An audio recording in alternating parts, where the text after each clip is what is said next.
Bwana, kwenye usiku wa harusi ya Juma Jux na Priscilla Ojo, sintofahamu kubwa iliweza kutokea kati ya Diamond Platnumz na Zuchu, na Mange Kimambi akaweza kuingilia kati sakata hilo na akaweza kuandika ujumbe mzito sana.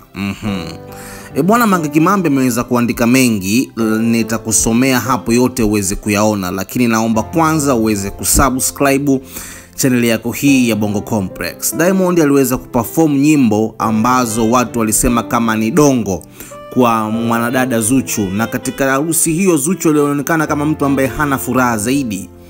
Mange aliweza kusema, masikini nimemuonea huruma sana leo, ila mwambieni asijali sana, baada ya shughuli kuisha ataombwa msamaha kwa mara ya milioni 1. Yani hii picha ukimwangalia usoni hana nuru, hana raha. Kwa sisi ambao tulishapitia hizi kashikashi za wanaume wa kitizii tukiwa in out hata kwa sekunde 20, we know that look, tunajua huo muonekano na maanisha. Nasema una smile ila moyo unawaka moto. Mange anaendelea kwa kusema, hapana ise, kama ni matukio ya kumpiga na hisi Diamond kayamaliza, na hisi mwenyewe sasa hivi anajiuliza kabisa tukio gani. Yani I'm sure Dai mwenyewe haamini anachokiona, anapiga matukio yote ila mwanamke anapambana tu. Hapana ise, Zuchu in next level, ni next level ya kinganga ise. Mi na uzee wangu huu bado mwanaume hajanidhalilisha hivyo repeated, yani kwa kujirudia rudia.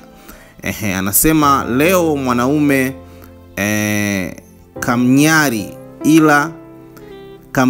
ile kisawasawa jamani, mpaka kamchamba eti we huolewi kwa nini, ila in few days huyo atarudi tena like today don't happen. Yani hapa na maanisha siku chache zijazo Diamond atarudi tena kwa Zuchu kuomba msamaha kama hakuna kitu chochote kilichotokea kwenye harusi ya Jux baada ya Diamond kuweza kumtupia dongo hilo mwanadada Zuchu. Mange Kimambi anaendelea kwa kusema hivi, Diamond Platnumz, huu ni ushauri kutoka kwa dada yako. Hakuna mwanamke wa kawaida anaweza kuvumilia anayovumilia kinganga.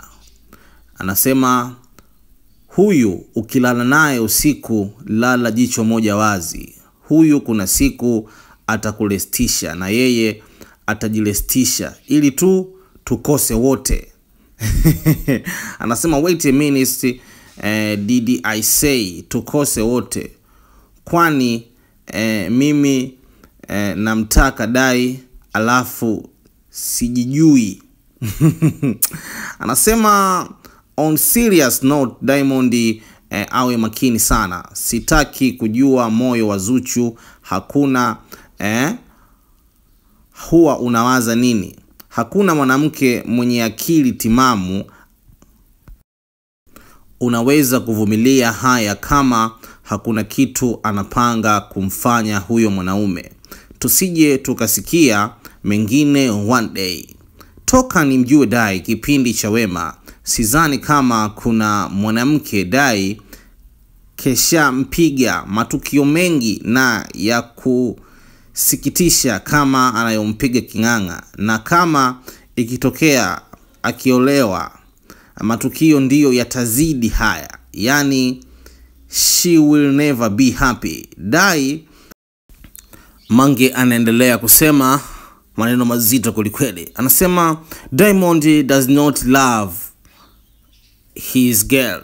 Yes, kuna wanaume wahuni. Anasema ila kama anampenda mwanamke wake kwa dhati atampambania juu chini, afanye issue zake huko tena kimya kimya.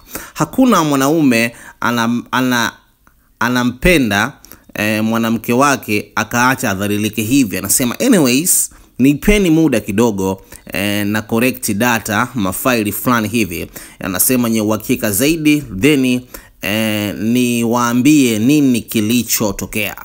Bwana, maneno haya yameweza kufunguka Mange Kimambi. Ni maneno mazito kweli na kweli kabisa. Kwenye harusi ya Juksi pamoja na Priscilla Ojo tuliweza kushuhudia mwanadada Zuchu akikosa furaha, akijitenga, wala hata hakuperform nyimbo yoyote, lakini Diamond aliperform kwa furaha. Tena ile nyimbo aliyoimba na Barnaba ya Salama, Wanigeria walishangilia sana, lakini Zuchu alikuwa ameinama tu muda wote, huku Diamond akisisitiza sasa hivi yuko salama. Angeendelea kungangania kule kama design fulani hivi, angemuua mtu si mtu ni msukule, na maneno fulani hivi ya pwani mengi aliweza kutokea. Bana, issue ilikuwa noma ile kinoma, ambalo tukio hilo nitakusogezea hapa.